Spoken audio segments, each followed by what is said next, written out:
about this time. James Russell, you hustling son of a... It's me, your daddy, Roberto. Man, boy's name that starts with the letter H. Jose. Now look at me now. How far we go back? Elementary, jump rope, hide and go seek, pity pat, red light, green light, red light, green light. When you just talk about practice, we sitting here, I'm supposed to be the franchise player, and we're in here talking about practice. About practice. Not a game, not a game, not a game. We talking about practice. We talking about practice, man. But we talking about practice right now. We talking about practice. You play to win the game. Hello? You play to win the game. You are tuned in to Straight Bet Sports on the Gorilla Cross Radio Network. That's right. You are tuning in to Straight Bet Sports here on the Gorilla Cross Radio Network. Wednesday night, just past 9 p.m. We are coming to you live from downtown Las Vegas, Nevada. Thank you so much for joining us tonight and tuning in to this great show that we got tonight. We're going for an extra half hour tonight. Normally we do an hour. We're doing an hour and a half tonight. We got lots to talk about. Packed studio, which you guys are going to see here shortly as well. We got a guest joining us shortly as well on the video line. Weather's been very bipolar, Rob. Cold as heck the other day. Hot and windy. Now today it was warm, but then it got windy. I don't know what's going on. If you guys live out here in Las Vegas, you've been seeing the weather. It's been crazy. But we're indoors right now. It's nice. I can't complain. Rob's on his phone getting ready to chop it up, getting everything set up. Is your mic working, though? Let's see. 1, 2. It's working. Okay, we're good. Wait, let's see. Is it working again? It's working. Oh, no. And I got cut off. Okay. See, that's what happens when you mess with Quan. Play these games in the studio. But yeah, man, what's good, man? How you been? Everything good? How's your week going so far? Everything's good. Excited for tomorrow. Yeah, Draft time, 5 o'clock. definitely. Looking forward to it. Lots to talk about with that, for Yeah, sure. absolutely. Lots of it's ins and outs, trades. things any going channel, sports channel you put on right now that's not playing a live event is talking about the draft. So and on the radio too. ESPN, Fox Sports, They're NFL. all- That's right. all. That's it. That's Yeah. all you see all day, every day throughout the week here. With the draft leading up, like we said, lots to talk about there. What are certain teams going to do? What are certain players going to do once they get to the league? Where are some players going to land? Are some going to fall out of the first round? Are some going to fall out of the top 10 or even jump into the top 10? We'll talk about that and give you our thoughts, what we think might happen. Obviously, we're not analysts. We're not people that get paid for this. We're just going to chop it up and have a good time tonight. But we also have a special guest in the studio tonight. Finally, we're about to hit a year being sponsored by this gentleman right here. And we finally got him in studio. None other than Joshua Lafond. What's up, my man? Hey. Finally got you in studio. Greatly appreciate you coming in. How's it good? It's usually past my bedtime right now. So. That's why we don't get you in studio, because it's the only time to go to bed at that point. Oh, yeah. Yep. But what's good, man? You ready? You ready to chop it up? Come in here. I know you wanted to talk sports and you wanted to talk NFL draft for sure. Yes, you and sir. I chopped it up a few weeks ago, and that was one of the biggest things that was on your mind. And I convinced you to come in because that was the topic tonight. Yep. That's what motivated me to come in, and I can't wait. So you ready? I don't think you had to study, because the stuff you were telling me the other day, you already know your stuff. Yeah. I had to tell Rob, because if not, Rob's like, I'll just do it on the fly, bro. I'm watching soccer right now. I'm off. No, I'm just giving you all the time. Yeah, bro. thanks for inviting me, having me come down. So I appreciate that. Thank you for sponsoring us and for continue to keeping us on the air, man. We greatly appreciate you. And we'll just say it now, right? I mean, you and I talked about it. We'll go ahead and announce it.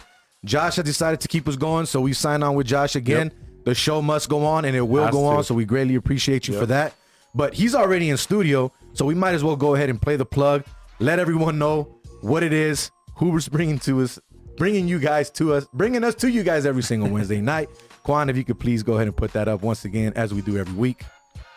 We are brought to you by Joshua Lafond with Simply Vegas Real Estate, a realtor here to help educate current and future Las Vegas locals on selling and investing in real estate. You're probably asking yourself, educate. Yes, there's a surprising amount of adults that when it comes to real estate, don't know the right questions to ask, don't know where to start, and think they need a lot of cash to buy a house in Nevada, which simply isn't true. So Josh has decided to make it his responsibility to teach his clients what they need to know, and equally important, what they need to ask to help ensure making their home ownership dreams a true reality. So make sure you call or text Joshua Lafond today at 702-813-0533. This has been another paid advertisement from Joshua Lafond with Simply Vegas Real Estate. make sure you give him a call, 702-813-0533. That's right. The gentleman is in the studio with us. We greatly appreciate him. He's a gentleman, no? Right? No, of course. I'm just saying. No, I'm just saying that if I was Josh, I would want I Got Five on it playing in the back of my on the back of my hat every week. Hey, trust me, he's got a lot more than 5 on it for No, sure. I know. That's for damn sure. That's why we on the radio and we still going. But not tonight, like I said, we are gonna go an extra half hour. We have a repeat sponsor, our personal barber, Eric Navarro, hooking us up as he does every single week. He did get a little. He got into a little fight with his son's dog, so he was out of commission for a bit. Rob gave him a hard time about that. Changed barbers on him. Which is hilarious. Changed barbers on him. And I even hit him up the other day. He's like, "Nah, bro, I think it's time for you to go ahead and go our separate ways and follow your boy Robbie." I'm like, "Oh, so you're gonna give it to me too, right?" But Quan, if you could please put up that graphic as well. Eric Navarro hooked us up tonight with an extra half hour since we are going with NFL draft. We have a guest that's going to join us here shortly as well. So we need more time tonight. So Eric Navarro from Line 'em Up by Eric, he's over there at 5 Star Barbershop. Make sure you go ahead and check him out. Hit him up for an appointment at 702-884-8138. He's on IG. Make sure you follow him. Line 'em Up by Eric. He posts all of his haircuts and everything so you can see what he's doing. He is legit hooking us up. And not only that, we got a surprise moving on in the future.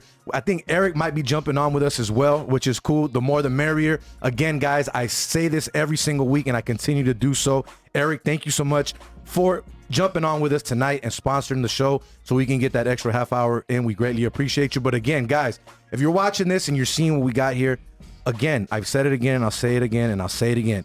StraightBetSports@Outlook.com. If you have a business and you're trying to jump into this sponsor stuff, even if it's not about money, maybe you have a clothing line or some type of product that you're trying to promote or push, hit us up. We'll help you with it. We'll collab on something and we'll get it going. StraightBetSports@Outlook.com.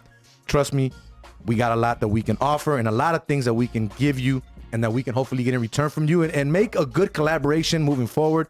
But again, we are streaming live on Facebook, YouTube, Twitter, and of course, that's all brought to you by Gorilla Cross Radio. Check out their pages. That's where we stream live every single week. And of course, I share it on my page, Jose Volonte, on Facebook, and on the Straight Bet Sports page. If you haven't followed it yet, go ahead and do so. Straight Bet Sports on Facebook. We got Zach the intern in the studio as well. He's on all things social media. He's going to be answering your questions. Not only that, letting us know what it is that you got to say out there, whether it's an emotional outburst, whatever it may be, or you want to chime in on the draft or what we're going to talk about on tonight's show, feel free to do so. And of course, if you want to give us a call, 702-608-3259. Is that right? Did I get that right? All of us are on our phones. We hardly ever give out the number. That's why. 702-608-3259 is definitely the number. I'm going to be jumping on my phone as well because I got to shoot the link to someone here that's out in Miami so they can watch it. So before we jump into our first guest of the night, I want to go ahead and give a big shout out to my dad, Silvio Volonte. Today is his 81st birthday. He didn't want me to give him a call because he said that the age doesn't matter anymore. He doesn't count it. So I'm like, I wasn't going to call you today, but you're still my pops. So Pops, I love you, man. I hope you had a great day. I hope you enjoy it. You need to chill out and stop working so much. He's been retired, guys, for the last 10 years and will not stop working. It's amazing. Happy birthday to Pops. Appreciate that. Definitely, Pops. I know you love soccer and you watch soccer all the time. So I hope you enjoy our soccer conversation that we're going to have here shortly about the UEFA Champions League. But once again, Silvio Volonte, my dad, the one that brought me into this world. I greatly appreciate you. Happy birthday once again. I hope you had a great day. But guys, I hope you're ready. We're going to move on to our first guest here of the night. He is none other than race and sportsbook manager over at Rampart Casino, a very good friend of the show, and a very good friend of ours away from the show, none other than Duane Colucci. Duane, how's it going out there, my man? It's doing well, guys. Living the dream in Las Vegas, ready for the draft, ready for the Derby. Busy week, I tell you the truth. I'm going out of my mind. Especially for you. I mean, you're in the middle of it. You're in the betting action. You're where all the sports is happening. So I'm pretty sure there's a lot going on your plate right now. Yeah, definitely. And with booking the Kentucky Derby again, it's becoming a sort of a pain in the butt. I really wish we could get this squabble done with Churchill Downs and give the public the product they want, the pari-mutuel product. Because what I'm speaking about, guys, now it's like I'm a bookmaker. It's me versus you, and I have to put set limits on payoffs, take certain bets, not take certain bets actually that I would normally take. So this is going to be another Kentucky Derby that's very unique. We are going to be carrying, though, a few more races this year, guys. We applied for all the graded races. And what I mean by that are the most prominent races on both Friday, the Kentucky Oaks card, and Saturday, the Kentucky Derby card. So we're going to be offering a lot more wagers and a lot more races than last year, whereas last year we just took the Oaks and the Derby. Oaks on Friday, Derby on Saturday. So, we're going to be taking a little more action. It's going to be a little different. I'm going to have to keep my eyes open. Not sure what the betting menu and the limits are going to be just yet, but we're formulating that with South Point, our sister property. I'll be down there with Mary tomorrow and the stadium technology guys, and we'll be setting that all up for the public.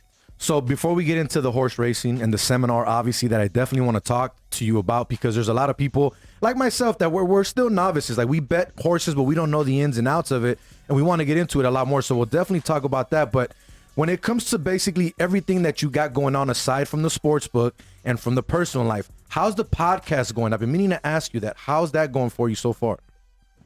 Yeah, let me tell you, the podcast is successful, Jose. The problem is it's been so busy. And when it rolled from Super Bowl into March Madness into now the first Saturday in May, and the different structure and the COVID and access to certain things, this year I've gotten off the ground the first 2 episodes, and they were really successful. I'm going to have the Kentucky Derby If and Reverse podcast. That'll be up tomorrow evening. Okay. So, yeah, we're going forward with that. It's been successful. I get a lot of positive feedback. You know what it is, guys? Everybody has a podcast now.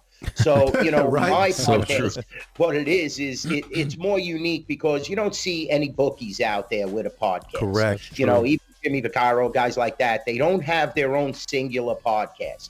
And, my experience behind the counter for so many years, rubbing elbows with these legends and these guys that pioneers in the bookmaking industry, as well as what I've experienced back home in Brooklyn, in New York, in Queens, a lot of experience. And I like to share that with everybody. There's a lot of good stories on the FM Reverse podcast. And, always I try to give the bookmaker's point of view. And mostly the handicapping is from the horse side, because I'm a great, advocate of horse racing, and I grew up around that.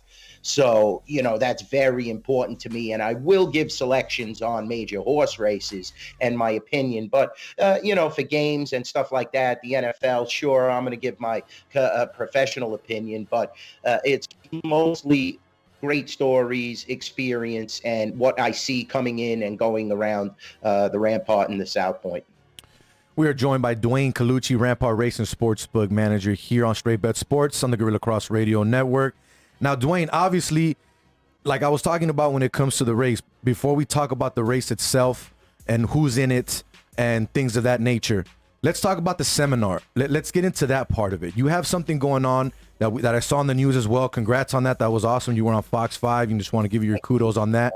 Talk a little bit about the seminar and what you guys are going to touch on and how it works, especially for people that are, let's say, sports bettors, right, and are trying to get into the horse betting world and want to jump into it on a big race like this, because not everyone is just going to go into a regular track if they don't know anything, right? They want to jump into something big that is going to make them money or is going to be known, whether it's the Super Bowl or things of that nature. So talk a little bit about the seminar and what you got going on there at Rampart here in the next few days.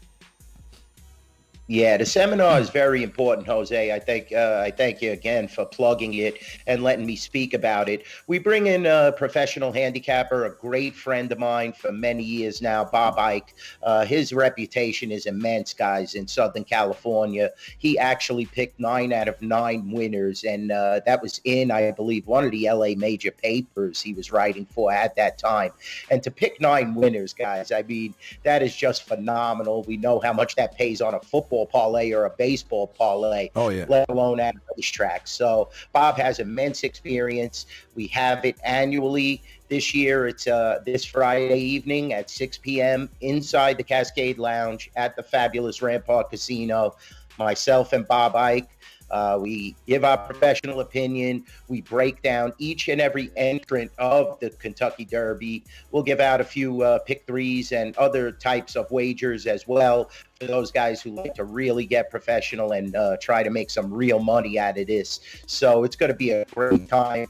Then at the conclusion of the seminar, guys, we have a drawing. We hope to have 20 entrants in the Kentucky Derby. That way we draw 20 names, and we go by post position. We'll start with post position 1, who would be Known Agenda. Okay. And you receive 20 win, place, and show on that horse, that if Known Agenda does win, you get the 20 win, place, and show, and it gets loaded onto your card in slot dollars. So it's just a great, great promotion, guys.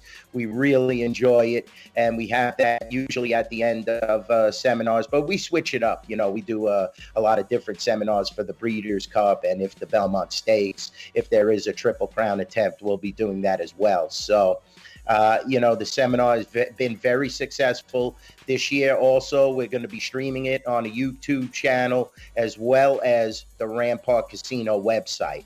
So for those of you out of state, that's really important. You know, we got to get that stream out there. We want to give everybody a chance to see the knowledge that Bob and I possess. And, we always want everybody to come out to the Rampart. I'm hoping, to see you guys and everybody. It's what it's all about is the walk-up business. And we have a fabulous race at Sportsbook, guys. You know that. So we're hoping to have a big crowd Friday evening as well as Saturday. So Kentucky Derby still a major event. I just wish we could get this contract, guys.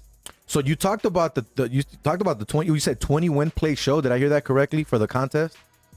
Correct. What it is we will draw. There will be 20 horses in the race, Jose. So at the conclusion of the seminar, you get a drawing ticket when you walk in.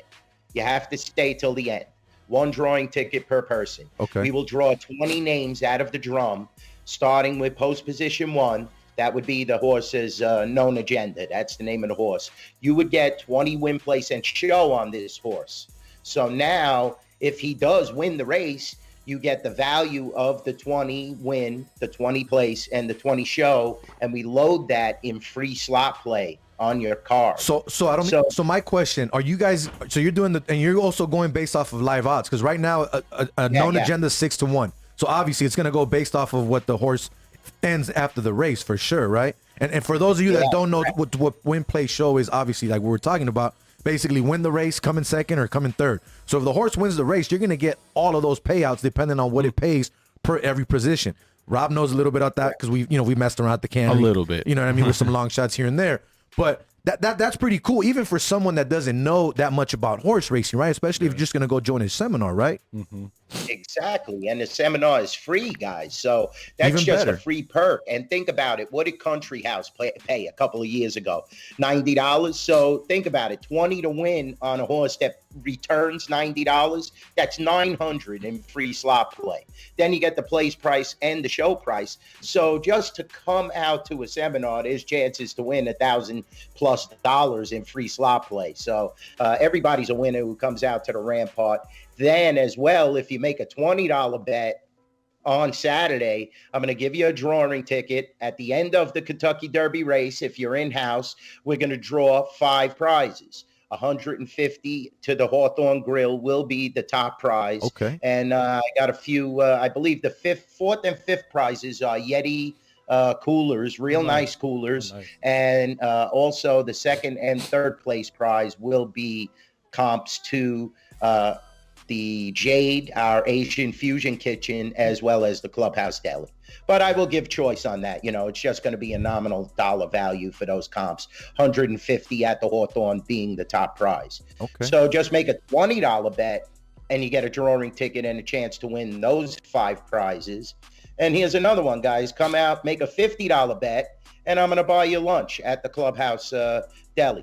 There I'm you going to go. give you a voucher for either a burger and fries, chicken fingers and fries, or a hot dog and fries. And the deli's good, Rob. We've Yeah. had it. Yeah. So me and Rob can vouch for I'm the interested now. Like, when is it? It's sad. And Duane, and tell people too, the best part about it's like sports betting. The odds may change, but what I mean by that, you can go to Rampart at 9 a.m, bet the Kentucky Derby and go home and not have to stay in the sports book the whole day, right? If you don't want to. Correct. If you just want to be, social distance, come in early. You'll be able to make your wages plenty of time before the races start. You could get comfortable, watch it at home. It's the most exciting 2 minutes in sports. We all know that. The Kentucky Derby for years and years has been a major attraction here in Las Vegas. We're going to keep that going at the Rampart Casino. I'm all about booking the races and giving the crowd what they want. So, even though it's not pari-mutuel and we will have some of those cap payoffs, it's always a great time. And we're going to, flood you with $2 mint juleps too, guys. Okay. That's the drink of the Kentucky Derby. You saw me on Channel 5 make one of those. So, I didn't see that. I got to see that. I gotta pull that up. $2 mint juleps. You could definitely get a little buzz on, make your bets, go home, enjoy the race, safe, COVID-19. The Rampart's got it going on for the Kentucky Derby, I will tell you. And it starts Friday evening with that seminar.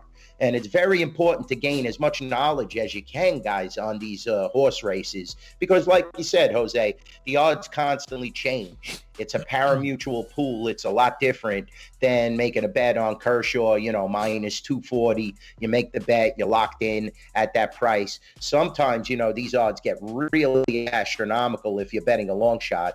And, you definitely want to be a part of this race, the Kentucky Derby. It's really exciting, and returning to the first Saturday in May this year. Quick turnaround because we just added in September. Duane Colucci, race and sportsbook manager over at Rampart Casino, joining us here on Straight Bet Sports. Now, for those of you that don't understand some of the language of the verbiage, pari-mutuel or in-house, basically with horse racing, when you have a pari-mutuel, you're going through the actual track itself. As we're now, the book is booking that action. So what he means by cap is that, let's say, for example, a trifecta, meaning you choose 3 horses and it hits and it pays, and the track happens to pay $15,000, but the book's only going to cap at 10. You're going to lose that extra 5, but you know what you're getting yourself into when you're going to that book. And it's not their fault. It's like he said, they don't have the contract. They can't get it with Churchill Downs, so it is what it is at this point. Now, Duane, aside from the seminar, anything else you guys got coming up here soon at Rampart? Yeah, well, definitely, the seminar is very important. We have the draft, we had all our props. We had to take them down. Remember, guys, 24 hours prior to the NFL draft. So we did have a bunch of NFL draft props. Also, we will have a follow-up seminar, guys. If there's a horse attempting to win the Triple Crown, meaning he wins Saturday and then he wins 2 weeks from them at Pimlico in the Preakness, we will have a seminar 3 weeks later prior to the Belmont Stakes where myself and Bob Ike will once again go over the field. And if there is an attempt to win a Triple Crown, we will have another seminar. So a lot of big things coming up at the Rampart. We have the playoffs of the NHL with the Golden Knights on an unbelievable Best run team in the right league. now, guys. Best team in the league. 10 in a row. Jose said it. Dominated the app tonight. So it's going to be tough, I'll be honest with you. So, Duane, let's talk about the race now. So, when it comes to horse racing, I'll give you my side of the story, how I view horse racing. So I haven't been to all the tracks in the world. I know you've been to a lot more tracks than I have. You've been around this game a lot more than I have. But the excitement of going to a track and watching a horse, especially on the paddock before the race, seeing them, knowing what they look like, what they might be feeling at that very moment, looking at the horse, seeing the jockey. Me in general, I look at everything. I look at the color combinations. I know you can call me crazy at that. I like to look at what the horse has done with that previous jockey. I like to see what the horse looks like at that point in time. I've been to Hollywood Park before it became SoFi Stadium. I've gone to Santa Anita as well. Previously, I was at Gulfstream, which to me is one of the most beautifulest tracks I've ever been to in the world. But now we're at the pinnacle, right? Kentucky Derby. Never been to Churchill Downs. Hopefully I can get there one day. Not sure if you've been there, but we also have history in a way being made, right? First black jockey since 2013, Kendrick Carmage, is going to be riding this week, right? Last year, we had an 8-1 long shot, an authentic go wire to wire with Bob Baffert, getting his third, I believe it was third win in the last 6 years or whatever it is. And if you know horse racing, or at least a little bit of it, Bob Baffert is the prince of horse racing, as they call him. The guy is unbelievable. He's got Velasquez running again this year on Medina Spirit. He's a 15-1 dog, a little bit more than he was last year. What are you looking to see in this race? Are we looking at another dog possibly? Or are we going to look at the favorite, Essential Quality, which is what everyone is betting on right now and everyone's talking about?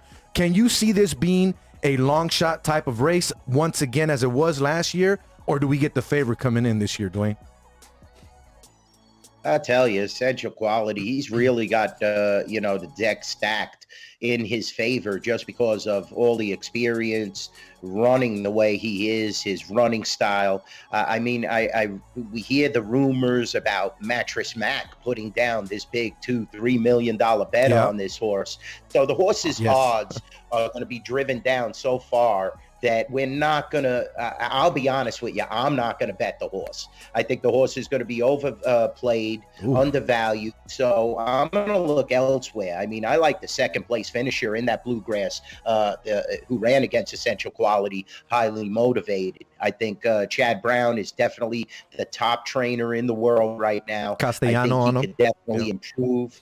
Javier Castellano is just a top rider, and he's a big money rider, guys. If you're not familiar with Javi, from back in the days of Bobby Frankel and world champion horse Ghost Zapper he rode. So I really think that Highly Motivated has an upswing. His speed figures are tremendous, and I believe his morning line is in the 10 to 15 to 10-1 right now.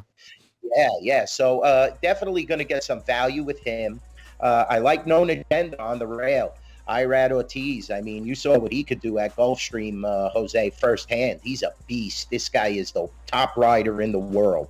And, when you combine that with Todd Pletcher, one of the top 3-year-old trainers in the world, it's definitely a great combination there. So I think we could get a price in this Kentucky Derby. And like you said, when do you ever see Bob Baffert at such large odds? It seems like this was the odd man out, Medina Spirit. And then you saw some of his top contenders, especially Life is Good, who would have been odds on in this race, go down. So now you have to look at Baffert's other horses. He's just phenomenal, guys. So I could never throw out a Bob Baffert trained horse at this time of the year because he's so successful with the 3-year-olds, guys. So I definitely give him a slight chance. I don't think Essential Quality, he as favorable as he looks to the public, and he has that undefeated record. He's the world champion, 2-year-old champion, in America and in the world.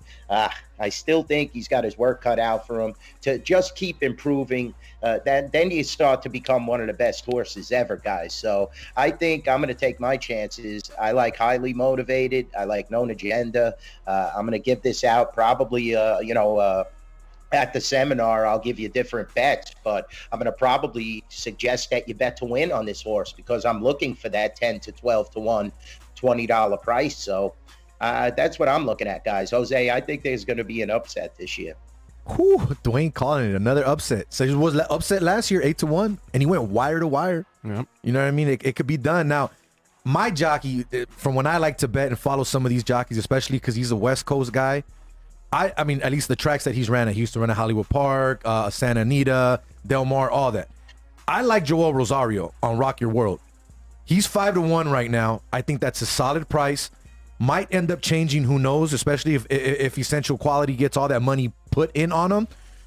What are you seeing here with that horse and that jockey? Do you see anything possible with Joel Rosario, or is this just not a race for this horse?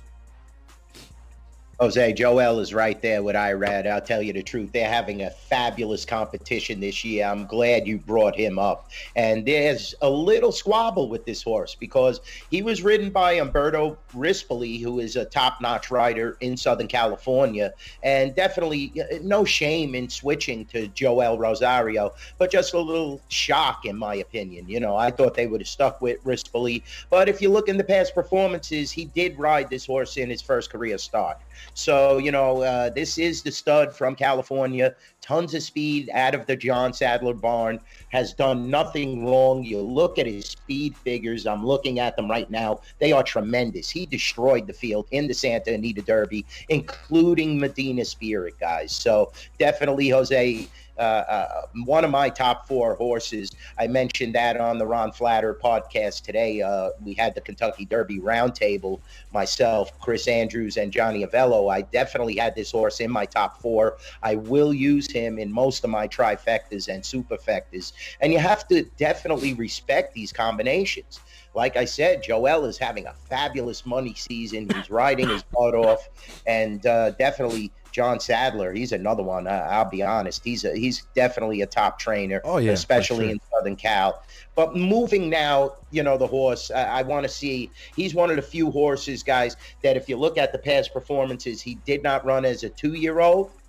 Keep that in mind, and he's only ran at Santa Anita as well. So he went from turf to dirt last time. It's going to be a little difficult when you don't have that 2-year-old experience, guys. But he's capable. Definitely in my top 4. Once again, he is Duane Colucci, Rampart Racing Sportsbook Manager, joining us here on Straight Bet Sports and the Gorilla Cross Radio Network. Jose V, Rob G, Quan59, Joshua Lafond, and Zach the Intern here in the studio. We got a packed studio tonight. So I'm going to go ahead and give you my picks for the race, Duane. I want to know what your picks are, and I want to know why, because I might end up copying them because sometimes you're a lot better than I am. He kind of just gave you them. No. But overall, I want to see what he is going to bet. So I'm going to go ahead and give you I'm going to go with my long shot, which is not that much of a long shot, but he's not the favorite. I'm gonna take Joel Rosario. Okay, I think I'm gonna put money on him to win the race outright. But my trifecta, I'm gonna take the 1 and I'm gonna key the 9 with the 15. That's my trifecta for the Kentucky Derby. I'm keying the 1 Known Agenda with the 9 Hot Rod Charlie, and of course Rock Your World, the 15 horse. That's my trifecta, Duane. That's all I'm doing. I'm doing a straight win on the 15, and then 1 key the 9 and the 15. What do you like in the race, and what are you gonna bet on it? Yeah, well, I'm definitely going to go with the 17, Highly Motivated. I'm going to bet the horse that I spoke about. I love Chad Brown. He's just one of the top trainers in the world, multiple Eclipse award-winning trainer. He's trained top-notch horses, and he definitely wants to put that Kentucky Derby accomplishment on his shelf. That's the one thing he hasn't accomplished just yet in his great training career. So I'm definitely going to bet him to win. I'm looking, like I said, for that 10-1. I bet you, though, guys, he'll be between 7 and 8-1 because I know how they bet Chad Brown horses. And, when he combines with Javier Castellano, that's a great combination. Jose, I like who you like as well. I'm going to use Known Agenda. I'm going to bet an exacta box, 1 and 17. Probably bet a trifecta box with the 1, the 14, 15, and 17. I can't throw out Essential Quality. As much as I want to beat him, and I know he's going to be about 2-3-1, it's so hard to bet on a horse that's going to be undervalued. So I'm going to definitely take a chance betting against him. And then I'll key Highly Motivated on top of those other 3 horses that I spoke about. And, if I could get some superfecta action, I would probably go a little deeper with a couple of other horses that we spoke about. Definitely Hot Rod Charlie, like you said, he's a buzz horse right now. That's the feel-good story horse, Jose. Everybody's buzzing about the owner. We know Doug O'Neill. He's won multiple Kentucky Derbies in the past, so he has a rich tradition as well. And the horse is definitely, coming into his own. But keep in mind that your guy, Rosario, chose to go to Rock Your World as opposed to him. So I definitely think that the 14 has a little better chance than him when you start to mix apples and oranges. So I would look at using him, but I'm going to use Midnight Bourbon probably in that 4 spot, just in superfectas. Mike Smith? And I'm talking about a superfecta wager is when you pick the top 4 horses, guys. That's first place, second place, third place, and fourth place. Got that, Rob? And that's a great payoff, guys. That's a great payoff. That's picking horses 1, 2, 3, and 4 in that order. And when you have a 20-horse field, that's a huge payoff, especially if I could get Highly Motivated into the winner's circle. But I'm definitely going to bet him, like I said. That's my horse for the Derby, and box the exacta with the 1 Known Agenda. Irad's going to be tough coming down the stretch, I'll be honest with you. There you go. If you're betting the race, you heard it here first. If Duane gets it right and you didn't bet it, don't be upset because he's already giving you all the information that you need. But I want to go away from the horse racing, Duane, because I know you also had some bettors that came in to bet on the draft, and we want to get into that because we also want to get into some draft talk. But before we get away from this, I just want to throw a quick little note out there for people that don't know much about the Derby or horse racing in general. Right now, and I did mention that Kendrick Carmage is going to be the first jockey since 2013 that's a black jockey that's riding, right? Previous to him was Patrick Husbands back in 2006, Kevin Krieger in 2013, and Marlon St. Julian back in 2000. Now, before that, since 1875, which is when the Derby started, 15 of the first 28 races were won by black jockeys. Why do you think that it's so much different now, Duane, and we don't see as many black jockeys as there was when horse racing and when this big race came to be? It's a puzzler. I'll be honest with you. They actually, they documented this, how, there's so few African-American jockeys. Now, when it comes to the Kentucky Derby, like you said, the first Kentucky Derby ever was won by an African-American jockey. And Kendrick Caramouche is one of the best jockeys in the world, guys. I've watched this kid, and now he's a man, actually, and he almost won the Aqueduct, which is the NYRA's premier winter meet. He almost won that winter meet, and for most of the meet, he was the leading rider, and he had a phenomenal meet. He gets the call from many, many top trainers. So I scratch my head. I just don't understand why back in the day it was something that African American jockeys were very, prominent. And now there's so few.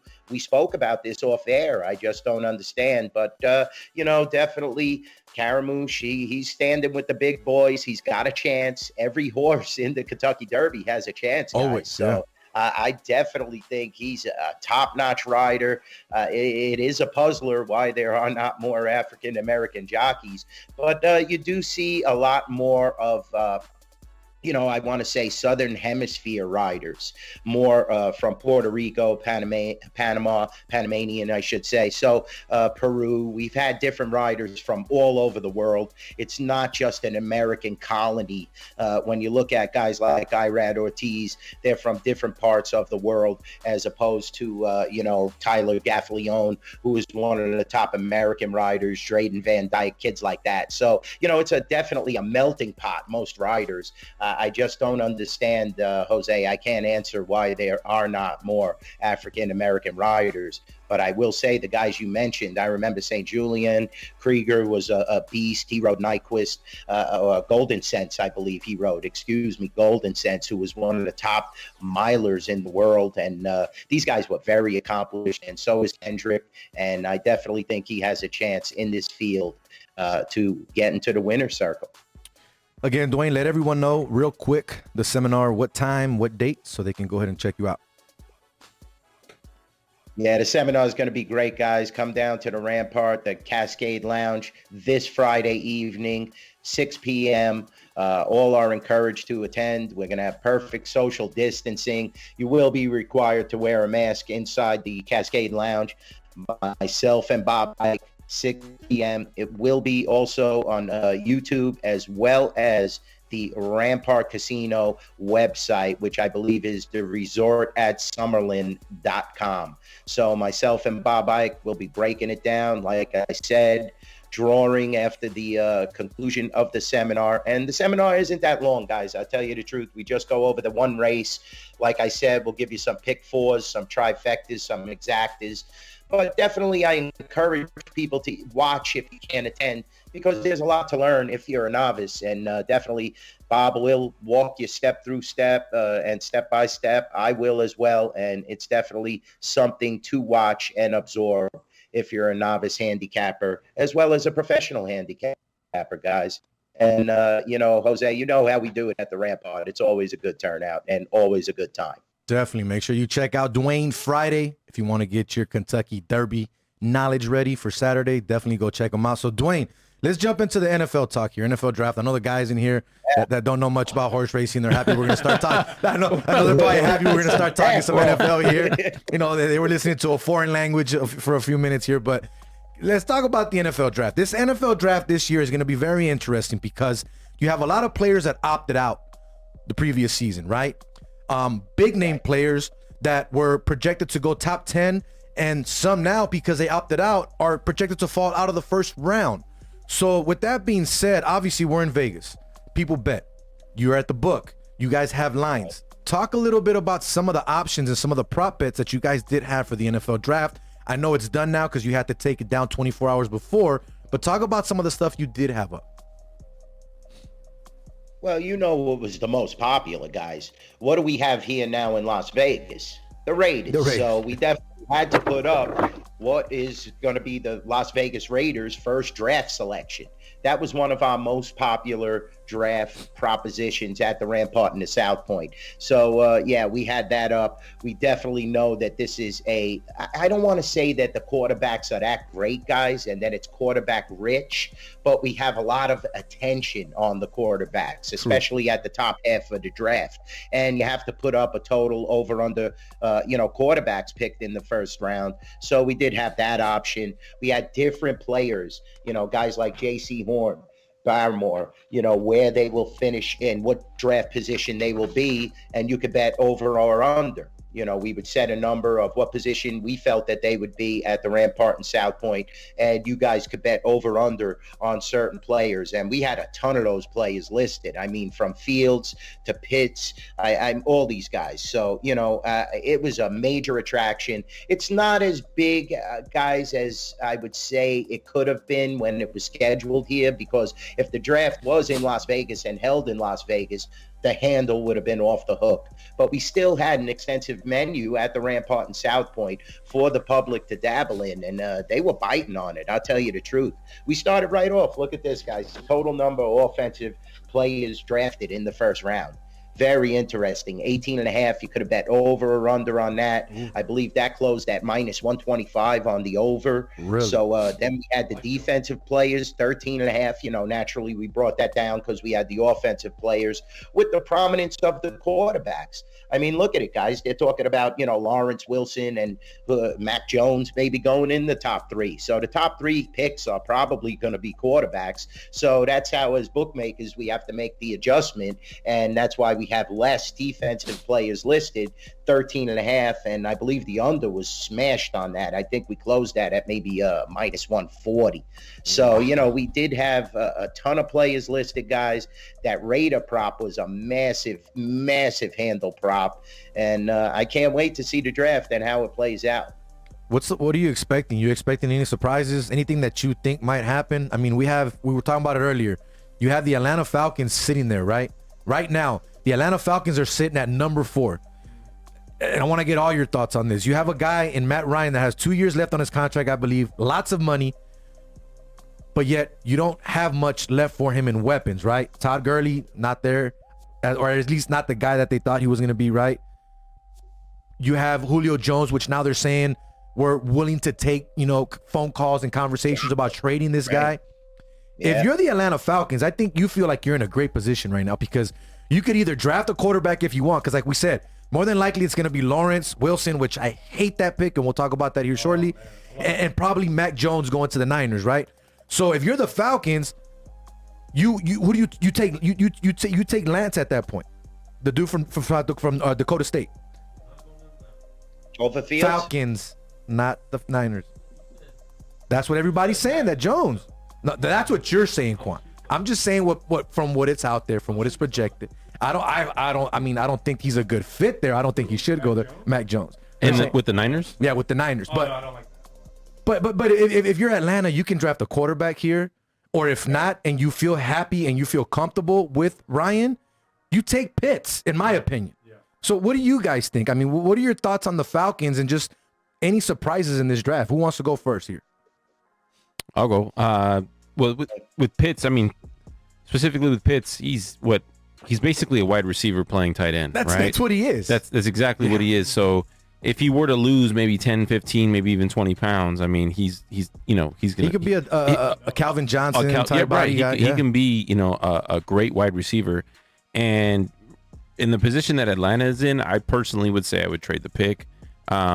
They're committed to Matt Ryan, right? They're committed to him. I think his contract kind of dictates that too as well, because of how much money he's owed. I don't know who's going to want to, take that on and everything. Correct. Arthur Blank likes Matt Ryan, wants to keep him in the fold. So I would personally see what I would listen. Obviously, they're probably listening to offers right now already. But if somebody comes to me with a decent offer, I would probably look to trade it, because if you're going to take a tight end and he's going to stay a tight end and you plan to use him as a tight end, it's what is he, the highest? It's going to be the highest drafted tight end ever. I think 5 was the something like that. Yeah, I think number 5 was maybe the highest drafted tight end ever. I don't remember who the player was, but if you're going to take you want to be remembered for that, to take the highest drafted tight end ever at number 4, and when you could have maybe picked up a couple, pieces, especially with Atlanta's defense. I mean, for like the last 6 or 7 years, Atlanta needs help all the way all around. over. Yeah, all over. said it. Offensive line as well. Yeah. Mike's been off for like a minute too. No, but what do you call it? They need help in so many more places than tight end. I mean, they still have Hayden Hurst, right? Are they looking to run the dual tight end setup? There's a lot of New England Patriots type stuff. Right. There's a lot of what ifs in that situation. So I would personally be looking to trade that pick and probably build a better team around Matt Ryan and on the defensive side, versus just laying it all on number 4 on a tight end on top of it, right? On a tight end when you have a great tight end already. So yeah. What do you think, Duane? Yeah, it's going to be interesting to see what they do, but it seems like all directions are talking about Pitts, and shopping Jones may be another sign of that as well. And sticking with Matt Ryan, he's getting long in the tooth, guys. I don't know if he has that skill that he used to have still. So I definitely think this is a team that fired their head coach in the middle of the season, got crushed by Dallas in a massive comeback. Like you said, Jose, Gurley is just not the same player. It's going to be interesting to see what they do. But I don't think that these quarterbacks, after Lawrence, I don't know how good these kids really are. I know Lawrence is the stud. I can't believe the Jets played themselves out of this kid. I have to say, if they're feeling that this kid could be another Waller, maybe you go with the 2 tight end set, and maybe you keep Jones, and maybe you just have this awesome, passing attack. But that defense, really, there's question marks. You definitely have to improve that defense. They have to play, old school Falcon football, and they just did not do that last year. And that's a tough division, guys. So they're in a good position to trade, yes. But I don't think trading Jones is the answer, and I would probably not draft a quarterback in this position, because I just don't have faith that once you get to that 4th pick, guys, and I said I think there's going to be the top 3 picks are going to be quarterbacks. Who's going to be 4th? I mean, Jose, you're already saying you don't like Mac Jones, and he probably looked the best out of all these other guys that are remaining other than Lawrence. And I agree with you. I don't even know if the kid out of BYU, Wilson's going to be good. So I don't like that. I don't think he's proven. I'm looking at his stats, and he don't look too proven. So I would definitely have to stick with Pitts. I think that's the right move from Atlanta's, unless they could put together a real nice package deal and bring somebody in there that we're missing. But I think we covered all the bases here, guys. I would stick with Pitts. What do you think, Josh? Well, in my opinion, I believe all of you guys are that's where I was headed. But if I was the Atlanta Falcons, I would definitely pick up Pitts. Okay. But I would switch him from tight end to wide receiver. And if you're going to shop, try to convert him. Yeah, convert him, because he runs a 440. Yeah, 440. 440. Yeah, tight end. So you keep him the same size, everything. Have him run deep, just like Calvin Johnson. Toss it up. His vertical was ridiculous. So yeah, that's exactly what I would do. And then if you're going to shop Jones, now is the time to do it, because he is getting older. And you have Ridley. They got some good receivers that are young. Yeah, and then go ahead. And then with Matt Ryan, you still have 2 years, but there's still decent or good quarterbacks that are going to be in the near draft in the next 1, 2, 3 years. So it's at least get someone to build to replace Jones young, and then get the quarterback to just toss it to him, and then build around that. At least at this point in time, in my opinion. So obviously we know what pretty much the top 3 picks, like we said, might be. They might be quarterbacks, but I want to ask you one more question about the draft. what do you see being a surprise player? Maybe a player that people are talking about in the first round but might drop. There's people talking about Najee Harris, saying that he's a first-round draft pick. I don't think he is. I think he'll drop to the second round. Anything out there that just sticks out to you, Duane, that you've been looking at, or any player in general? Like I said earlier, some people sat out, some people played. What are you looking at if you've seen everything that's going on leading into this draft? What I'm seeing is that Mac Jones's, stock has risen. We had opened him in draft position 9 on the total over/under, and now they're talking about him possibly going 3.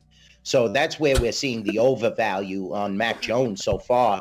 I'm looking at our draft board and how we had it structured at the Rampart and South Point, but he's been the major attraction and the major talk. There's talk of him going possibly 3rd, and then Fields. I do that probably. I think they're both close. Duane, we're losing you. And when you're talking Justin Fields, hello, we had him set at 3.5. So we'll play out. I definitely most of the action on. Also, Surtain, is he going to drop all the way down in the Cowboys' lap? He's another guy that they're talking about. His stock has dropped a little bit, but I don't buy into all that, guys. Yeah. You never know what's going on in these GMs' heads. True, very Keep true. that in mind. You never know what's going on. You know what's going on right now with Jacksonville and the Jets, pretty much, but then you get right to the parity. The 49ers start the parity, and you start to see the unraveling. It's going to start with them. You're going to see, are they going to go with Fields? Are they going to go with Jones? Right there. So definitely there's guys that could drop way down the ladder. There's guys that could move up. We'll see how it goes. Sorry, bro. I wasn't laughing at you.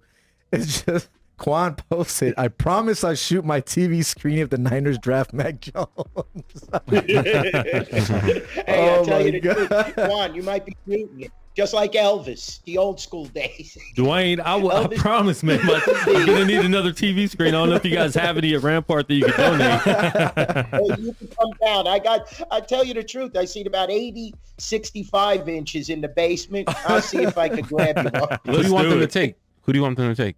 Anybody but Mac Jones. I'll take macaroni and cheese over Mac Jones. I don't know. I feel like Mac Jones is overrated. Well, yeah. I want Fields, but if not Fields, Trey Lance.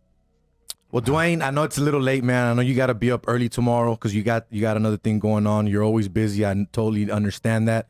So we're going to go ahead and let you go, my man. We greatly appreciate your time. We appreciate all the knowledge and everything you help us learn from you every single time we have you on the show. It's always a breath of fresh air to have you on because we feel like we're back at the book, but we're just talking with you, my man. So before we let you go, let everyone know where they can find you on all things social media and, of course, your podcast and everything else, my man. Jose, thank you so much. It's always a pleasure. Very nice to join the show with Joshua as well. And thank you. Rob is the best. We know that. And Quan, you guys are awesome. I love this show. And you could find me. I'm easy to find on social media at MYBookie, DUANE, at MYBookie Duane on Twitter. I'm also on Instagram, on Facebook, and I do have a podcast. It's the Bookmakers Podcast, If and Reverse, and that is on all major platforms, guys. You could get it on Apple Podcasts. You could get it on Breaker, Spotify. It's on all of those. And, I really appreciate coming on the show. Social media is definitely a powerful tool now, guys. And the podcast, like I said, everybody's got a podcast. So mine is just, unique, like I said, because I will give you the action perspective of what's coming in bet-wise over the counter at the Rampart and South Point. Jose loves when I post those big tickets too, for sure. Never revealing our clients, but we always do like to post the large wagers that we are willing to take at the Rampart and South Point. When you're willing to take a large bet as a bookmaker, I know there's a lot of sharp guys out there and professional handicappers that enjoy seeing those big tickets and, watching those big bets and seeing where they could get a bet down.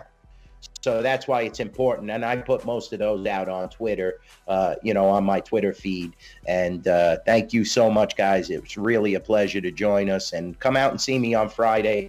Come out and see me at the Rampart and, mention this show, and I'll hook you guys up, definitely. Awesome. Thank you. There you go. Duane Colucci, Rampart Racing Sportsbook Manager. We greatly appreciate you, my man. Have yourself a blessed night and enjoy your weekend. Don't get too busy out there, all right? Thank you, Jose. I'll try not to, but I'm going to be swamped and crushed these next 4 days. I'll be drinking a lot of scotch on Sunday evening. There you go. We'll check you out, man. I'm definitely going to stop by, get my bet in, and head on to work, my man. Have a great night. We'll talk soon. Thank you. You too. Thanks, guys. Good stuff with Duane there. I know we got a lot into the horse racing stuff, guys, but now you know a little more about horse racing. Yeah, a little bit more. Now you can go put some money on some horses there and enjoy yourself. Now, we got another person in the studio, though, and we haven't heard from him at all tonight. He's supposed to be chiming in and letting us know what everybody's saying on social media, and I think he's upset because Quan didn't let him. Or no. I think he's upset because Quan called him out for not bringing McDonald's to everyone else in the studio. No, that's not the case. Then what's the case? There's nobody talking, really. I'm looking at it. Looking at it? It's all good, man. You good, though? You still hungry? I can smell the french fries in the back. Oh, dude, I'm just chilling, just counting down the minutes. He's counting down the time. Yeah, I'm just looking at the He thought clock. it was gonna be an hour. My french fries, they're waiting.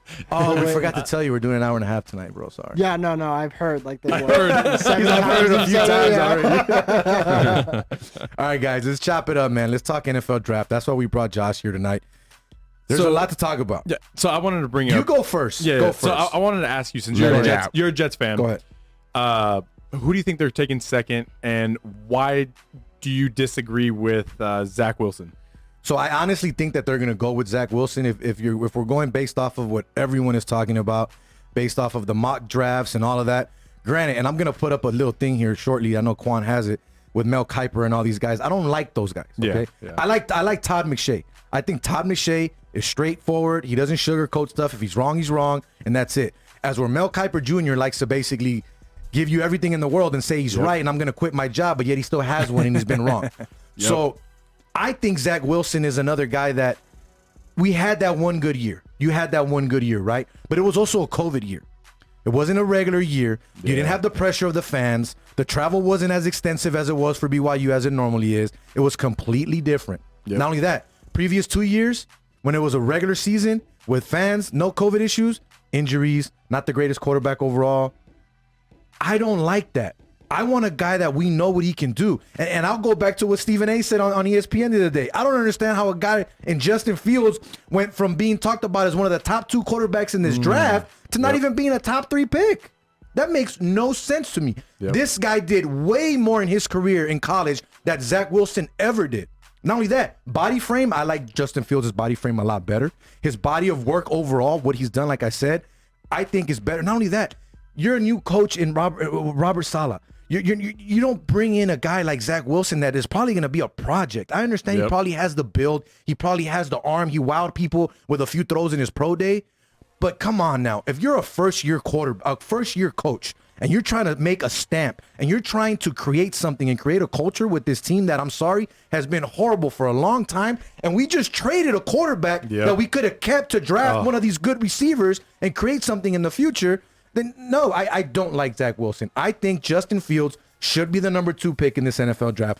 I'm not saying that because I'm a Jets fan. I'm just going based off of the body of work from what I have seen, from the tape that I have watched. I don't think Zach Wilson is going to pan out. Zach Wilson is going to be another Josh Rosen. People were high on this kid, thought he was great, but he had locker room issues, wasn't a leader, but they thought his body style, the way he threw the ball, it panned out to be an NFL quarterback. The guy's not even on the roster anymore. That's what I think Zach Wilson is going to be. You draft Zach Wilson, he will not be with the Jets in the next 3 years. I guarantee you that. Yeah, I could see Zach Wilson actually dropping down to or if he dropped down to the 49ers, he would actually be successful with this 49ers, just the way that they play with Garoppolo and all that. That's what I think. But if they take Mac Jones, so you're a Niner I think he's fan. overrated. Yeah. So what do you think? So you're a Niner fan. So my opinion on Zach Wilson is he's not a proven winner, right? He's not a proven winner. So I agree with you on that point. I think the stats don't help him out either, right? When it comes to playing top competition, he's like 0 never won against like a 10-win team.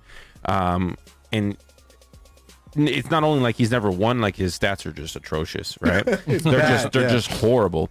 And when you put that into perspective, I mean, I think this situation with Zach Williams kind of reminds me, I don't want to say a lot like Joe Burrow, but it's more of a zero to hero, right? Where Joe Burrow was the same kind of setup where he had a really good year, won the national championship, and then was basically the number 1 draft pick, right? But you're going from SEC to what is BYU, independent? Right, You know what I mean? but that's how people are treating him. You know what I mean? They're treating him where it's like he went from zero to hero, where you said 2 years ago he was really no one. And then he had a decent season during a COVID season, and now he's the number 2 draft pick in the possible draft. Possible draft pick. I'm sorry, yeah, he's gonna be possibly the number 2 draft pick in the NFL draft. So I think people are writing that this can possibly be like a Joe Burrow type situation a little bit too much, and I think he's overvalued. I think there's a lot more downside than upside for him, and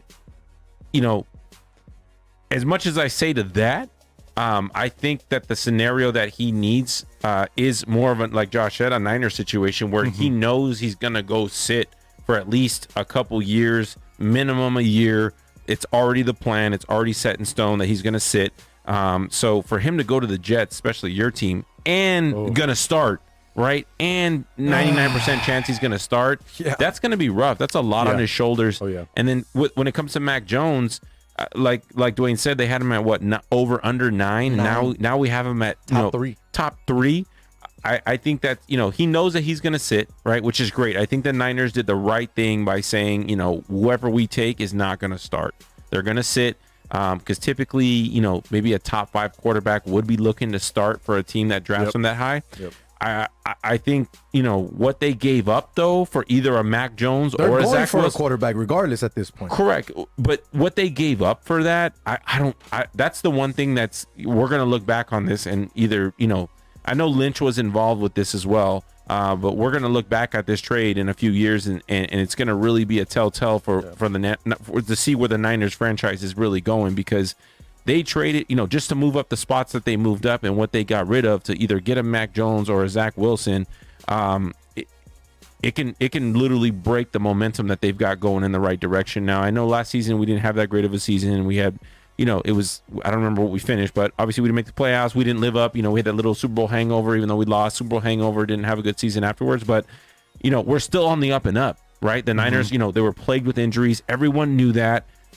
They kind of let them ride that excuse, right? The Niners are plagued with injuries. They got a bunch of injuries. They are a way better team than what they're putting out on the field. And I think that this can really control our momentum or stop our momentum and put us going in the wrong direction if this trade and if this play of whoever we take doesn't work out, because it is the future. It is a third, you're going to look back and say, hey, I took, Mac Jones or Zach Wilson at 3 and it didn't pan out. That's going to be a huge blow to the Niners, future and everything, because who are you going to get after that, right? You're going to have to look to trade probably a quarterback at that point. So it's going to be, it's a huge move. And, I'm a Niners fan and I hope it plays out, but I feel like it was just a little bit too much to give up just to pick either up Zach Wilson. I mean, if it was to get Lawrence, all day, right? And I said it when we talked, I forgot who was on the show. I think it was Chris Wynn. Okay. When we talked about the draft, and I said it. I said, this draft is Trevor Lawrence or bust. It's Trevor Lawrence or bust. I don't really see anyone kind of being able to, live up to number 2 or number 3. So don't you think it's kind of weird too, though? You just said Trevor Lawrence or bust. Normally, when we know that if there's a clear-cut number 1, he'd be signed by now. Oh, yeah. Remember? Right. Oh, yeah, you'd sign before the That's what I'm saying. And I think back to the Texans when they had Williams. Remember Williams when they drafted him? Mario Williams. He was signed 3 days before the draft. Yep.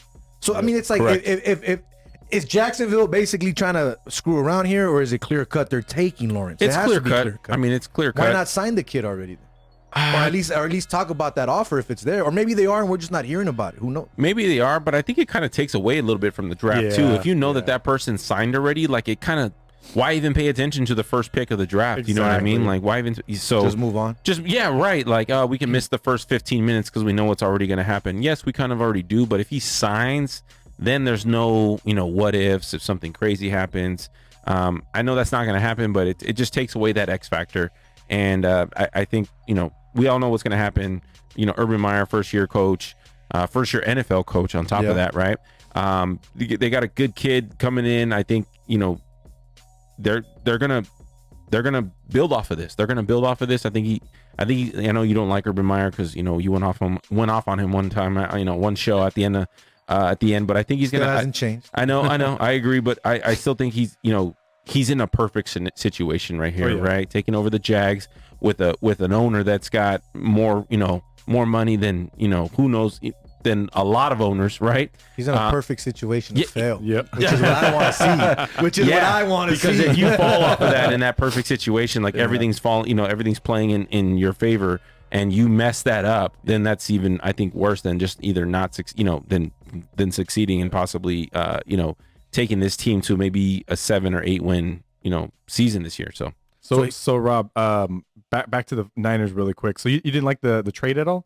I didn't like the trade, especially. I loved it. Well, if it was for Zach Wilson, I'd say okay. But I'm kind of on the same train with Quan. With I don't like Mac Jones. I think he's overrated. I do like. Do you remember though? He did have the highest completion percentage in the history of college football this year. He broke the record.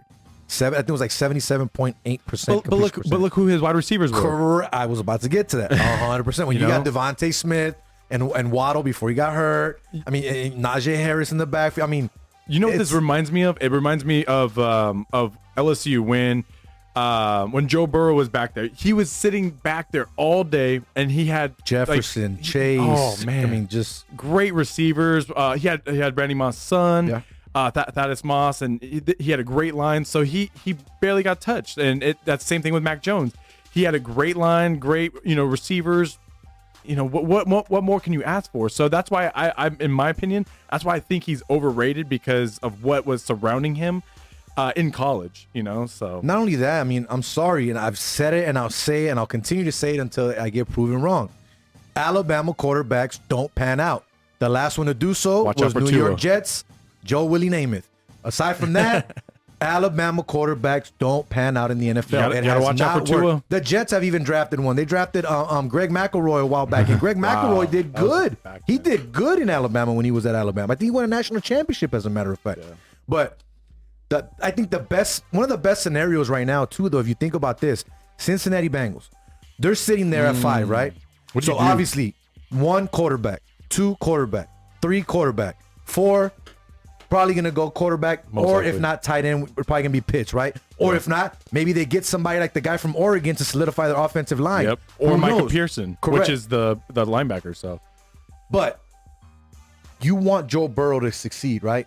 Yep. I think you and I think I mentioned it with you earlier. Possibly. If you're the Cincinnati Bengals, how are you not looking at Jamar Chase right now? Oh, I think it's a bad move. How are you not looking at him? I think so too, but I like it. I like it. It's a bad move. Look, I mean, because he sat out a year, or just because of the fact that he played with Burrow, so you don't want that.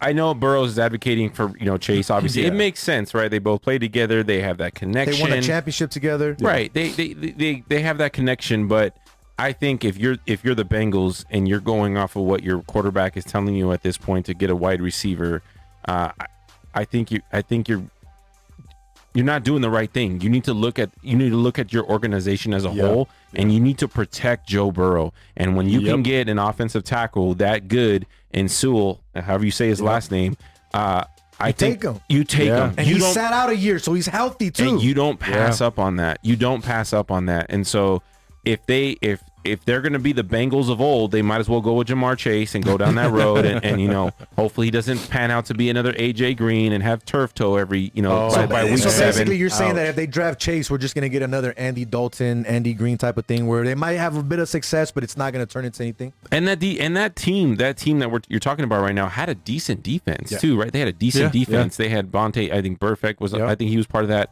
Pac-Man Jones was on that.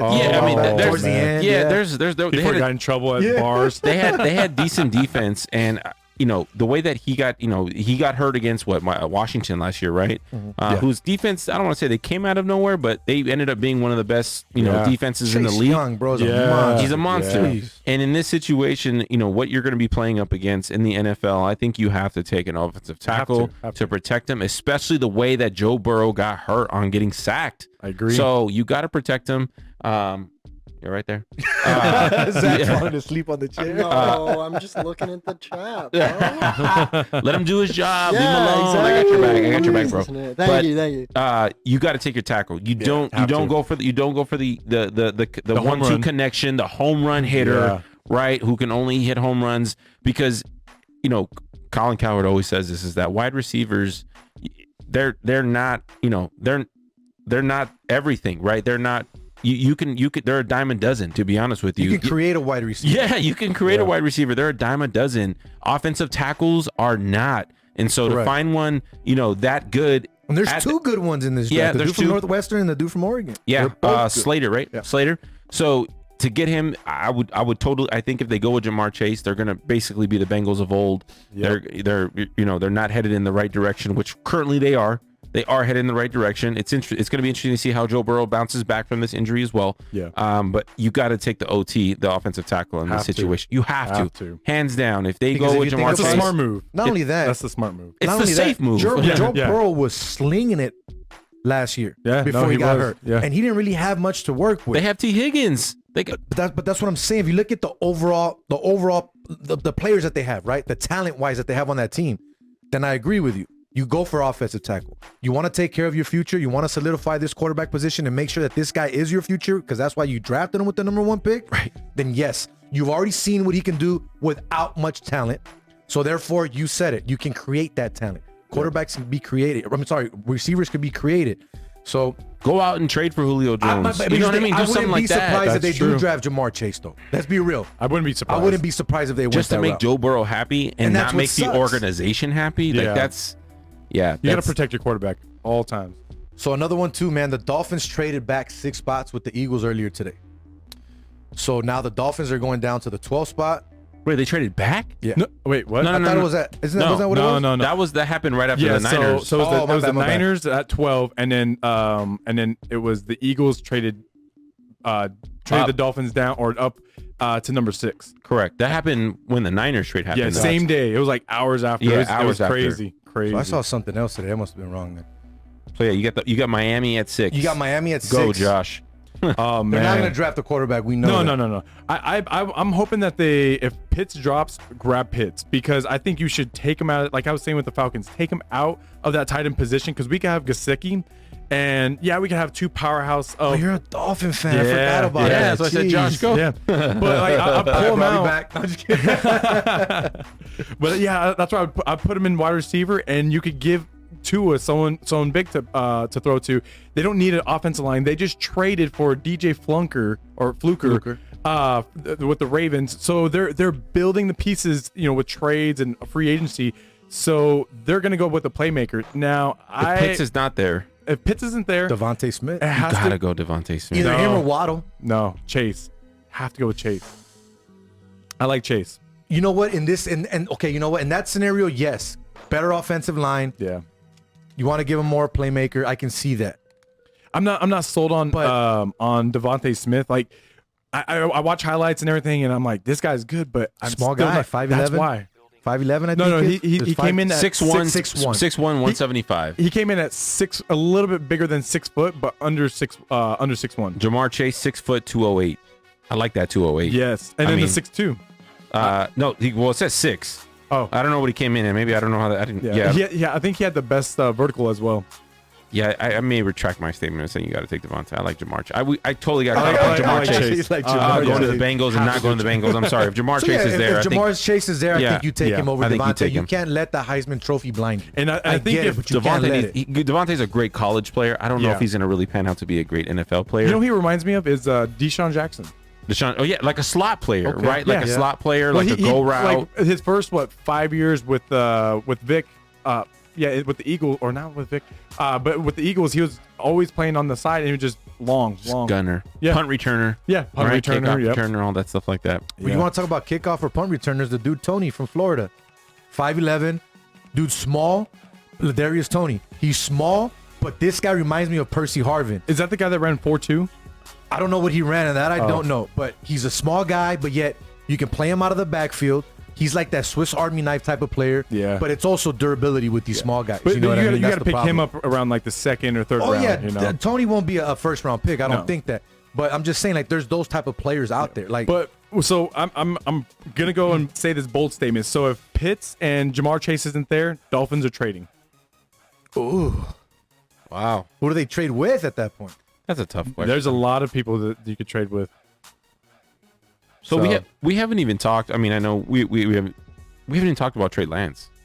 Like, I'm sorry. I'll be honest with you. I Juan looked- said he would take Trey Lance I over looked Mac up film. Jones. I looked up film on the kid, and I'm sorry. Based off of the competition you played and who you played, I'm sorry. They played trash teams. You look at some of these plays on how wide open some of these receivers were and all that. He didn't do much. I didn't like his pro day either. I'll be honest with you. He's got the mobility. We see that. You know what I mean? He's got a little bit of an arm. But I'm sorry, when you're playing with that type of competition where your receivers are burning the cornerbacks like it's nothing, I'm sorry. I don't see much talent there in the kid. I don't know how he went projected even higher than a guy like Justin Fields now. That just makes no sense to me. I think it's overhyped. Yeah. I think he drops out of the top 10. I don't think he think gets so. drafted top 10. Call me crazy. I could even see him going somewhere in the second. No, I'm not going to say second, but if he's there at 15, I can see the Patriots trying to snag him. Oh yeah, I forgot about the Patriots. That's a place where I can see him possibly going. And that's another thing is if he does drop, if one quarterback does drop, I could see the Patriots dropping down to 6 to like just solidify that. I could see the Patriots. Well, what are they, 7th? Seventh. They are 15th. 15th. Oh, okay. Maybe they trade up. I could see the Patriots trading up. I mean, they're already talking about Belichick and, you know, how long is the leash? Yeah. Right? And I can see Mac Jones if he drops 2-6.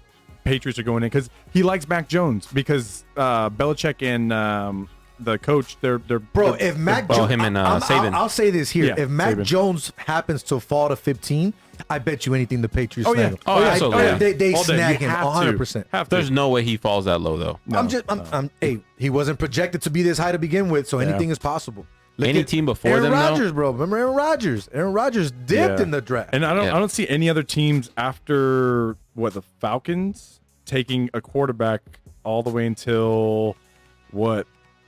Hey, the Panthers just traded up. They traded Teddy England. Bridgewater. Yeah. Think about that as well. I know they traded for Sam Darnold, but yet Sam Darnold's also a project. He we is. don't know if that's the type of project that Matt Rule wants in Carolina, but don't sleep That's on them true. possibly even taking Lance. Panthers, yep. Don't sleep on them even possibly taking that kid. That's You true. never know. You know what I mean? He could be a project. Maybe they have Sam start for a bit and Yep. see what this kid could do holding a clipboard.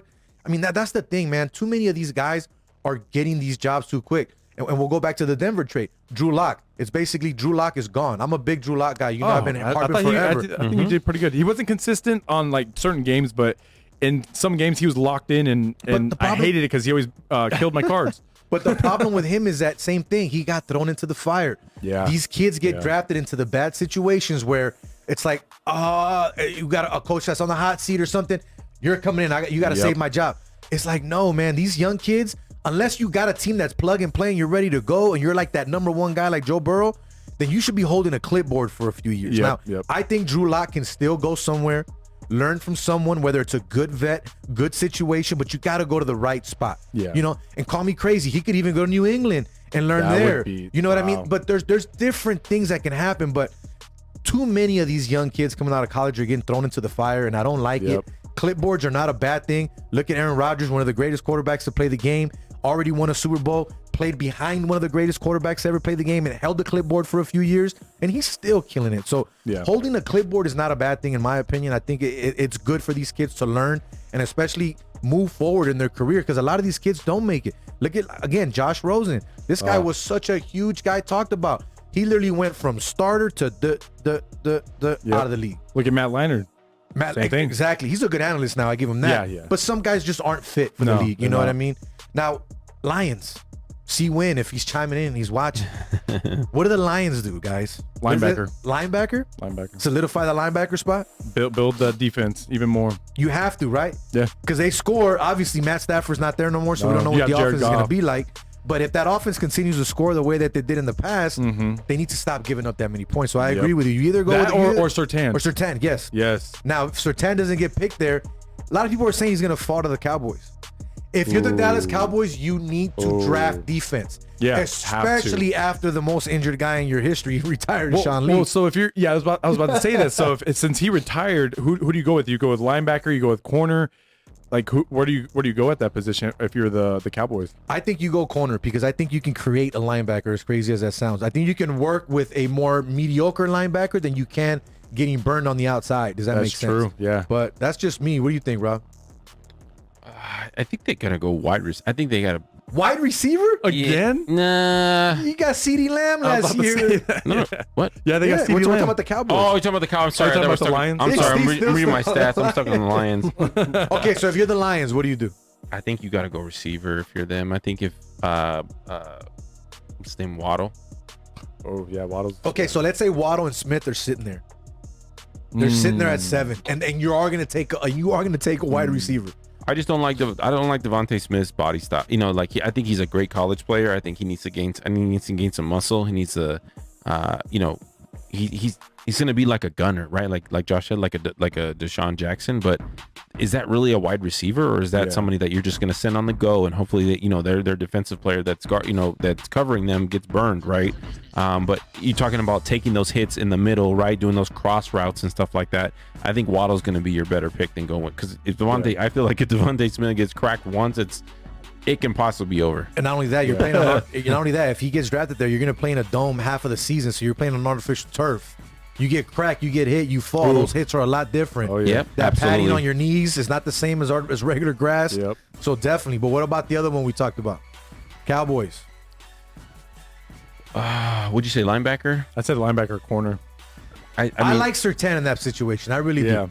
I say go quarterback. I say go quarterback. Just Dak coming off with the injury, and then they paid him. They paid the man. He got his money, bro. I'm not saying they're going to go with the quarterback. Don't get me wrong, but it's not too far fetched, right, to say quarterback. But I agree with Josh. You got to go defense, right? I won't even say a specific position, but I think you got to go defense. Ezekiel's obviously still there. Most, CD's there. All those players are still there. I think you definitely, if you're the Cowboys, you want to go defense. Depending on how it all depends too how their schedule comes out. I wish the schedule maybe comes out before the draft, but I mean, you know who you're going to play. Don't get me wrong. You just don't know times and dates and stuff like that. But I think you definitely got to go defense if you're the Cowboys. So guys, we got about 9 minutes here left on the show tonight. It's been fun, but time flies when you're having fun. You're tuning to Straight Bet Sports here on the Gorilla Cross Radio Network. So check this out, guys. Final thought on this NFL draft. Quick, 15 seconds. Just tell me, when it's all said and done, who is the guy that we're going to talk about and remember this NFL draft? So I'll go first. So in my opinion, this draft, I'll just go based off of the whole draft. So I think it's going to be crazy. I think there's going to be a ton more trades than what you normally expect. And there's going to be some people dropping out of the top 10, top 15 where they're supposed to be. So I think it's going to be a little bit crazy, a little bit more wild. Can't wait. Rob? Well, you didn't really answer the question, Josh. No, I didn't. He asked for a player. I don't know. So I'll say somebody, maybe like a sleeper, right? Talk about a sleeper.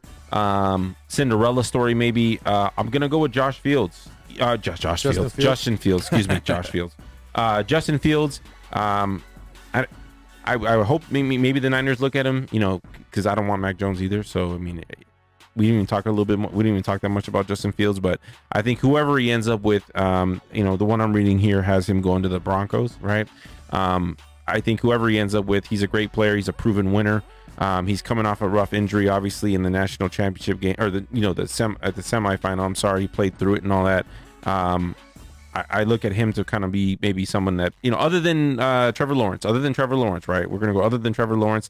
I think that he ends up surprising everyone, and a lot of people end up kicking themselves about not taking him earlier than what he's going to go. You took the words right out of my mouth. I agree. When it's all said and done, I think that the best quarterback that's going to come out of this draft, when we talk about this down the road over Trevor Lawrence, future, I think he's going to be the better quarterback overall. I think he's going to accomplish more in his career, but also all depending on the situation and where he gets drafted. Correct. That's correct. That's the biggest if, guys. But let's go ahead and move on real quick. We got a couple more minutes here. Talk some MMA, talk some boxing in a way. Okay. Got some announcements that happened, obviously, the last couple days. You guys saw the fight on Saturday. Usman rocked Jorge Masvidal. Yes, I was wrong. I had Jorge Masvidal. First time I believe he gets knocked out in his career. But at the end of the day, though, you got to give him credit. The way he came out, he lost like a champ. You know what I mean? No excuses, no nothing. The trash talk before the fight was what it was. If you guys saw the event, Jake Paul was live. He got booed. It was 15,000 plus fans, I believe, or whatever it was. So it's great to see more fans. You know, our local newspaper here decided to, you know, post some stuff that just makes no sense, trying to get some clicks, some likes, you know what I mean? And Dana White let it be known. He said what he said, and, you know, basically let the RJ know, hey, don't show up in July, right? When Connor's here and the big fight is going on. So, well, he did address it to the media afterwards. I saw that too, and said that I didn't say Adam Hill's name, even though Adam Hill wrote the article. I didn't say his name. But you did on my Facebook post. On there I did. But he did address that, saying it wasn't him. He knows there's editors and all that stuff. But maybe he talks to Adam Hill, and if Adam Hill directly put that and wanted that there in the article, maybe he doesn't let Adam Hill come through. But knowing Dana White, he throws a fit for a week or two. I promise. So true. I promise I'll see. True. I promise I'll see the RJ in the media room July 16th. So I'll say it right here, and I'll say it straight and clear. If this person is watching or isn't, I know Adam Hill. I know the type of person that he is. I've seen him in person. I've talked to him. I've been around groups that he's been with. I'm pretty sure. I'm probably about 101% sure it was his idea to put that in there. I understand what Dana White is saying. There's editors and that are pushing you, that try to get likes and clicks and all that. But knowing Adam Hill, knowing the type of person that he is, that was his idea. There was I don't think anybody else behind that but him. He wanted to do that. He wanted to see what people were going to say. He wanted to get the attention. He likes the attention. And that's all it was. And I get it. Like Dana White said, I'm not going to call people out by name, you know, but, you know, everybody here likes Adam Hill or talks to him like he was saying in the press conference. I get that. But I think it was Adam Hill. That's just my opinion. And at the end of the day, I know you want to get clips and you want to get likes. He'll still be back. Of course. Like you said, Dana White's mad for a little bit. He'll let it go. It'll be all over with, and we'll see him back in there, you know, doing his stuff. But Jake Paul's brother, Logan Paul, finally came announced that he's going to fight Mayweather on the 6th, June 6th at Hard Rock. I don't know why they don't do it in Allegiant. I mean, well, it is kind of soon, I guess. Is it this June? It's in Miami. Right. So there's going to be a lot more fans. Yeah, right? It's 100% in Miami already, so they could already sell tickets. Here, you don't know. We're June 1st, they're saying, but it's not solidified, kind of like how it is in Miami. And here's the thing. They don't know what gloves they're going to wear. They don't know how many rounds. They don't know what the stipulations are going to be. We know it's an exhibition. I heard the weight is going to be like 30 pounds off, but it's just rumors. I think it was like 190 for Logan and then 160 for Mayweather. But I don't know if that's whoever buys it. Let me know. I'm coming over. I'll watch it. We don't need to stream TV. Oh, got you. Anyways, I'm okay with all this YouTube stars, this, that, whatever it may be, because it's bringing more awareness to it. And I think it's a circus on some of the other stuff that they do. But once they're in the ring and they're fighting, you have to give them the credit. They still trained. Yep. They still got in there and fought, whether it's with a boxer or a YouTube star, whatever it may be. Now, Usman came out and said that he's willing to fight and he's willing to knock out Jake Paul. I would love to see that because Jake Paul needs to be shut up. Yes. I want to see him fight a real boxer. Fury's brother came out and said, I'll fight you, but yet he doesn't want to respond to that. Come on, man. Fight a real boxer and get it over with. But bring out Ricky Hatton or something. Bring out Ricky Hatton or something. Do you know if they're going to put that on like HBO, Showtime, or Showtime? Oh, Showtime. Oh, Showtime. Okay. I was hoping it wasn't going to be on that whatever that circus Triller. is. Yeah. Triller. Oh my gosh. So real quick, guys, we got to get going here, but I wanted to ask you guys this on that fight. Even though it's an exhibition, let's say Logan pulls it off and beats Mayweather or knocks him out or whatever it may be. He won't. Should this? I'm not saying it's going to happen. 101%. Okay. Stage. 102. No, but let's say if it does happen, right? Should this count? Should this count against Mayweather? No. It's exhibition, so no. Right? I feel like a lot of people are going to hold it against them. Everybody will count it. They've been wanting to hold something against Mayweather. They've been wanting to tarnish his record for so long. So I don't, is it going to go on the Wikipedia? Yeah. Is it going to go on BoxRec or whatever it's called? Right? Probably not. But I'm pretty sure Mayweather's probably it's probably something inside the agreement or something like that. Obviously, it's not going to stand. But whether people want to hold it against him, that's another situation. You can't stop somebody. Big shout out to Chris when he just chimed in on Facebook. He goes, "You guys rock. We're just hours away from the Lions screwing up our first round pick." Good old Chris win. Paul knocking out Floyd. He's like, nah, not gonna happen. Not gonna happen, man. I don't think it happens. I think I think it's a little bit of a it's a McGregor Mayweather all over again. Yeah. Maybe not as many rounds. It's obviously not gonna go that many rounds, but yeah, Mayweather's still too good. You got some, Quan? No. Oh, because you were holding the mic. No. Well, Josh, it was fun having you in the studio, Yeah, man. Finally, we got you in me here. in. Yeah. We got to get you in again, man. Keep chopping it up. Keep doing your thing. It's awesome with us in here. as You just well. come back and you just chill out, watch the games. We got like 6 TVs. But remember, here. it's past his bedtime. Yeah. Oh, right. But Josh, obviously, everyone kid's knows that still you up, sponsor but the not show. him. We plug you every single week. Everyone knows that. But once again, let everyone know where they can find you, whether it's for the real estate needs or just anything else you got going on. Because I know you have a lot more things that you have planned in the future for Joshua Lafond. So let everyone know where they can find you and where they can reach you. So you can actually find me on Instagram, Facebook. Instagram is at Lafond Joshua. Same thing with Facebook, YouTube, all social media outlets except for Twitter. I don't have a Twitter. Thinking about getting one just for like sports and stuff. But other than that, yeah, it's at Lafond Joshua. You can find me anywhere on there. So you could contact me if you have any questions in regards to like buying, selling, what the market is like, anything like that. You don't have to be obligated to use me at all. I just love giving information in my field. So, contact me, reach out, and that way we could talk, go from there. So there we go. Joshua Lafond letting you guys know what he's got. If you're looking to buy a house or just got questions or even renting, right? You do that as well? No, I have a team that does renting. You do, perfect. I have a team that he's got teams that does everything. So appreciate you, Josh, definitely. Rob, any final words before we get going? I'm excited for tomorrow. Got the day off specifically, 5 p.m.